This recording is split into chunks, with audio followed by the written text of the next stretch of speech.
This one guy mentioned that sin was the issue for homelessness. People see people like us and they just kind of like walk by. They try to ignore it. Yeah, no. And I got whole milk too. Hi, I'm Ryan. I've been living in Madison for like almost 4 years, and I've been homeless for about half of that time, a little over half of that time. Was born with like multiple disabilities, onylotosis of my left eyelid. Most of my life has been growing up poor and not being raised to take care of myself. Here I am trying to pick up the pieces, and it feels like there's always just like a new, taller hurdle to jump over when it comes to hunting down resources or finding like a job opportunity. People will just kind of like, I don't know, they'll ignore the issue, and they don't know like what they could get into if they're not able to pay rent on time or lose their job. They find out after the fact, and then there's a possibility they get trapped.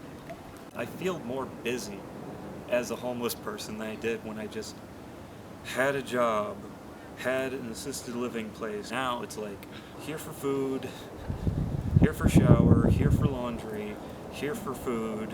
This place closes, and it's every single day. Honestly, it's just kind of like draining, and a lot of people give up. I've lost maybe like 3 or 4 friends to hardcore drugs. They're just gone mentally. It's like their corpses walking around and talking. They've just changed completely. That's terrifying.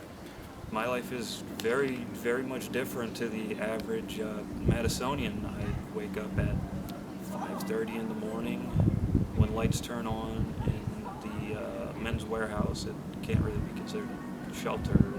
With over 200 other men and people that identify as male, lights turn on. I try to get up and get the small cup of coffee and what counts as breakfast for the homeless community, which is like 2 or 3 oatmeal bars. Sometimes those like small things of cereal and a tiny milk carton. That is the only breakfast that is available now. Porchlight has cut like funding.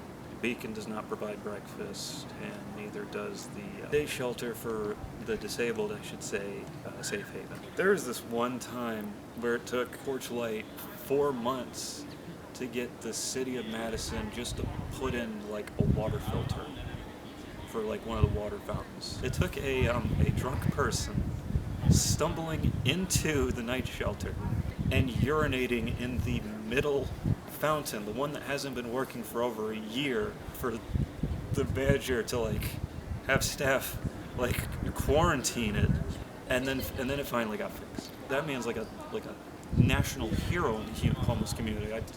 I wish I could shake his hand.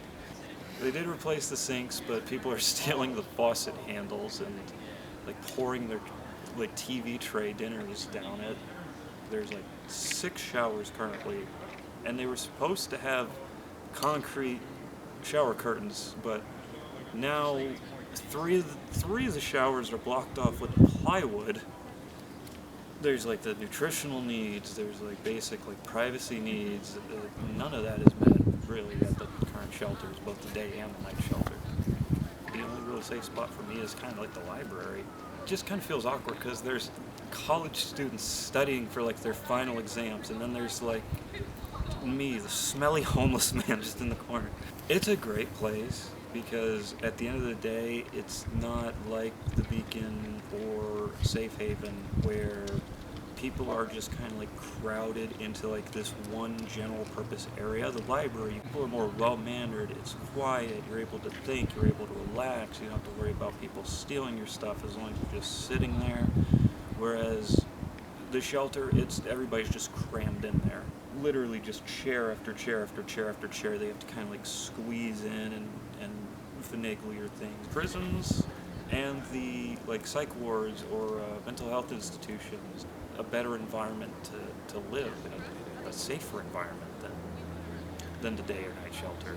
People will go there intentionally just to have better nutrition, keep themselves away from drugs, keep themselves away from alcohol. Even though I have all these like different disabilities, physical, mental, I still very much want to work. It's just finding the resources to get through my issues with like trauma, finding employers that are willing to employ a homeless person or people with like criminal records, and then landlords that have like fair renting standards based on like income level. A lot of the reasons employers turn people like us down is what you normally see the homeless community kind of doing, just stumbling around, having like a mental psychosis, like screaming things, and this is not everybody, obviously, and you're going to get that from people that aren't homeless as well.